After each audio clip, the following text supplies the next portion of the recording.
پھر امام علی مقام کے لبوں پہ چھڑی لگا کے کہنے لگا تو نے اسی منہ سے میری خلافت کا انکار کیا تھا۔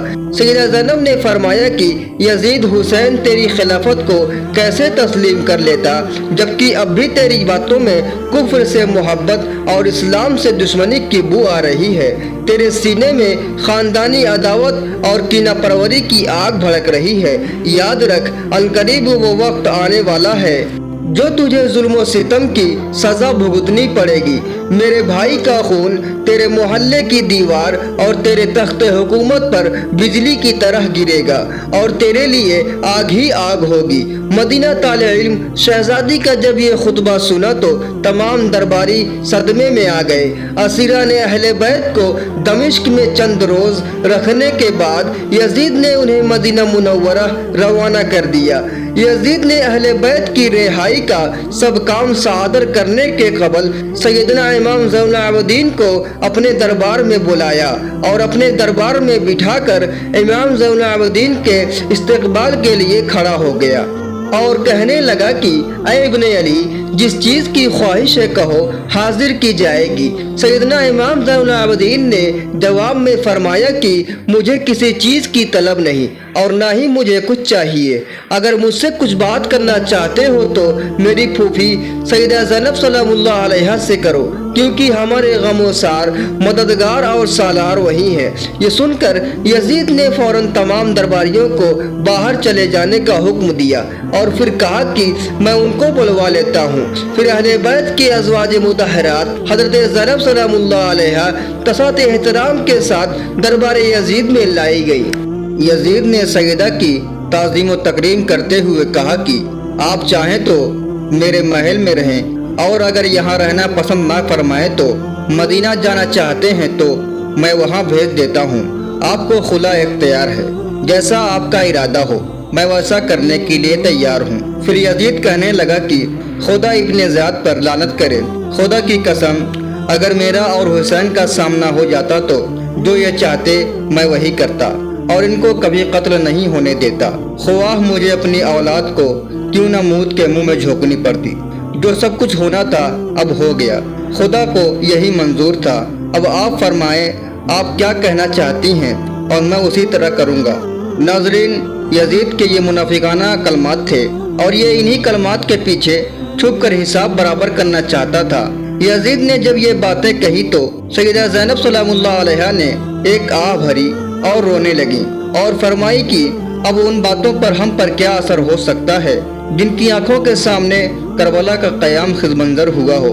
اب میں چاہتی ہوں کہ مدینہ منورہ میں نانا پاک کے روضہ اقدس پر حاضری دوں اور مدینہ منورہ روانہ ہونے سے پہلے یہاں سے کربلا جاؤں اور پھر مدینہ منورہ جاؤں۔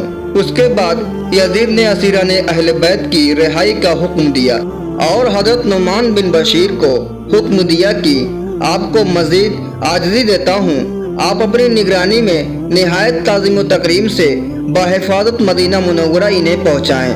اور اس کے ساتھ ہی اس نے سواریوں کا انتظام کیا اور شاندار مخمر رکھوائے۔ جب تمام انتظامات مکمل ہو گئے تو پھر صبح سویرے اہل بیت کے اظہار کو الوداع ہوتے وقت یزید نے کچھ مال و متاع پیش کیا تو سیدہ زینب نے فرمایا کہ ہرگز نہیں، خدا کی قسم ایسا ہرگز نہیں ہو سکتا، میرا بھائی حسین قتل کیا جائے اور اس کے اہل بیت والے قتل ہو جائیں اور اس کے عوض میں ہم مال و متاع حاصل کریں، ایسا کبھی نہیں ہو سکتا۔ یزید کو یقین ہو گیا تھا کہ یقیناً یہ میرا مال قبول نہیں کریں گی۔ اسی اثنا میں حضرت نعمان بن بشیر کی معیت میں مزید سواریاں تیار کی گئیں تو آپ سواریوں پر سوار ہوئے اور شام سے مدینہ منورہ کے لیے روانہ ہو پڑے۔ یزید الوداع کرنے کے لیے چند قدم ساتھ چلا تھا تو کچھ قصائی بھیڑوں کو ذبح کرنے سے پہلے ان کو پانی پلا رہے تھے۔ یہ دیکھ کر سیدہ زینب کچھ بےتاب ہو گئی اور یزید کی طرف مخاطب ہو کر فرمائی کہ دیکھ قصائی بھی بھیڑوں کو ذبح کرنے سے پہلے پانی پلا رہا ہے اور میرے بھائی کو تو اتنا بھی نہ سمجھا گیا۔ یزید لعین نے منافقانہ انداز میں کہا، خدا ابن زیاد پر لعنت کرے جس نے یہ ظلم کیا۔ ناظرین اکرامی، جب یہ قافلہ دمشق سے باہر نکلا تو جو مرد عورتیں اس منظر کو دیکھ رہی تھی ان کی آنکھوں سے آنسو جاری تھے۔ روایت میں آتا ہے کہ قافلے اہل بیت کی روانگی کے وقت ہزاروں مرد عورتیں جمع تھی اور اس رخصتی منظر کو دیکھ رہی تھی۔ اس کے بعد لوگ اپنے گھروں میں واپس چلے گئے اور یزید غلیظ بھی اپنے محل میں واپس چلا گیا۔ قافلے اہل بیت اپنے 300 افراد سمیت حضرت نعمان بن بشیر کے نگرانی میں منزل بمنزل جا رہے تھے۔ یہ قافلے اہل بیت سرزمین عراق کی سرحد پر پہنچا، جہاں سے 2 راستے نکلتے تھے۔ ایک راستہ سیدھے مدینہ اور دوسرا عراق کی طرف جاتا تھا۔ حضرت نعمان بن بشیر نے آگے بڑھ کر امام زین العابدین سے عرض کیا کہ حضور، اگر کربلا جانا ہے تو عراق کے راستے سے چلیں اور وہاں سے مدینہ، پھر جس طرح آپ فرمائیں اسی طرح ہوگا۔ سیدہ زینب نے فرمایا کہ سیدھے کربلا چلو۔ چنانچہ کربلا کا راستہ اختیار کیا گیا۔ راستے میں جہاں کہیں بھی جس منزل پر قیام ہوتا، اس سے کافی فاصلے پر حضرت نعمان بن بشیر اپنے 300 افرادوں کے ساتھ ٹھہر جاتے اور ضرورت کی تمام چیزیں فراہم کر کے بھیج دیتے، ہر چیز کا خیال رکھتے تاکہ آل رسول کے ان قافلوں کو ذرہ برابر بھی تکلیف نہ ہونے پائے۔ جب ایک قافلہ اہل بیت کربلا میں پہنچا تو اہل بیت اطہار اس مقام کو دیکھ کر رو پڑے اور اپنی سواریوں سے اتر پڑے اور سیدھے سیدنا امام حسین رضی اللہ تعالی عنہ اور دوسرے شہداء کربلا جہاں مدفون تھے ان کے قبر اطہر سے جا کے لپٹ گئے اور سلام کرتے جاتے اور روتے جاتے، اور قافلے کے افراد یہ کہنے لگے کہ اے ابن رسول، کس زبان سے وہ مصائب بیان کریں جن کا سامنا ہمیں شام میں اور کوفہ میں کرنا پڑا۔ قریب کی بستی کے لوگ جو بنی ازدیہ کہلاتے تھے وہ بھی جمع ہو گئے اور امام حسین علیہ السلام کی قبر مبارک اور شہداء کربلا پر آنسو بہانے میں شامل ہو گئے۔ اس کی اثنا میں صحابی رسول حضرت جابر بن عبداللہ رضی اللہ تعالیٰ عنہ اور ان کے ساتھ بنی ہاشم کے کچھ لوگ بھی مدینہ منورہ سے کربلا میں سید و شہداء کے قبور کی حاضری دینے پہنچ گئے۔ پھر وہ امام زین العابدین کے گلے مل کر روتے رہے اور سید و شہداء امام علی مقام کی قبر سے لپٹ کر روتے رہے۔ 3 دن تک اہل بیت نبوت نے یہاں قیام فرمایا تھا۔ ناظرین اکرامی، امام علی مقام امام حسین رضی اللہ تعالیٰ عنہ اور کربلا کے شہیدوں کے قبر اطہر سے آخری سلام اور دعا فرماتے ہوئے اہل بیت اطہار مدینہ منورہ کی طرف روانہ ہو گئے۔ مدینہ والوں کو جب یہ معلوم ہوا کہ آل رسول کا قافلہ آ رہا ہے تو وہ سب روتے ہوئے گھروں سے نکل پڑے۔ ہر طرف بے پناہ ہجوم ہی ہجوم تھا۔ آل رسول کا یہ قافلہ روضہ مصطفیٰ پر پہنچا تو قافلے کے سبھی افراد روضہ اطہر سے لپٹ گئے اور روتے ہوئے ہدیہ صلاۃ و سلام عرض کیا، پیارے نانا جان، ہم آپ کے پاس آپ کے نواسہ حسین کی شہادت کی خبر سنانے آئے ہیں۔ اے جد بزرگوار، جو کچھ ہم پر مصائب گزرے ہیں ہم آپ کی بارگاہ اقدس میں ان کی شکایت کرتے ہیں۔ اللہ کی قسم، ہم نے یزید سے بڑھ کر کوئی شقی اور قلب کافر مشرک نہیں دیکھا اور نہ ہی اس سے زیادہ دستہ و جفاکار دیکھا ہے۔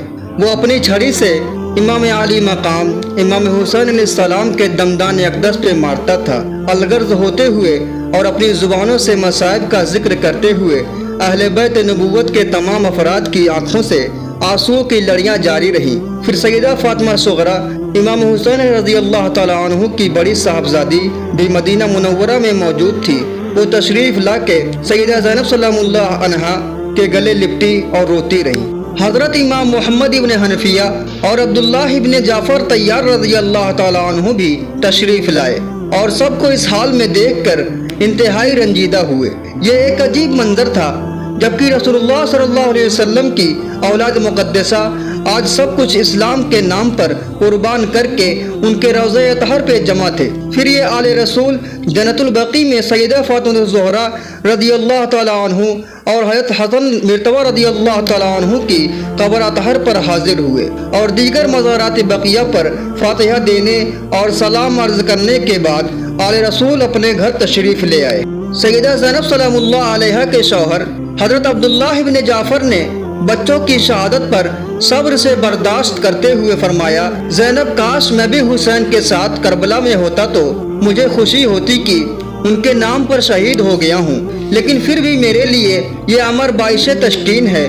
اگر مجھ کو یہ شہادت نہ مل سکی لیکن میرے بیٹوں کو مل چکی ہے۔ میرے محترم ناظرین اکرام، دنیا میں اسلام ایسے ہی نہیں پھیلا، نہ جانے کتنے صحابہ اکرام اور خلفائے راشدین کو نہ جانے کتنے بزرگان دین شہید ہوئے۔ اللہ پاک کی بارگاہ میں دعا ہے کہ اللہ پاک ہم لوگوں کو دین کے سیدھے راستے پر چلنے کی توفیق عطا فرمائے، آمین یا رب العالمین۔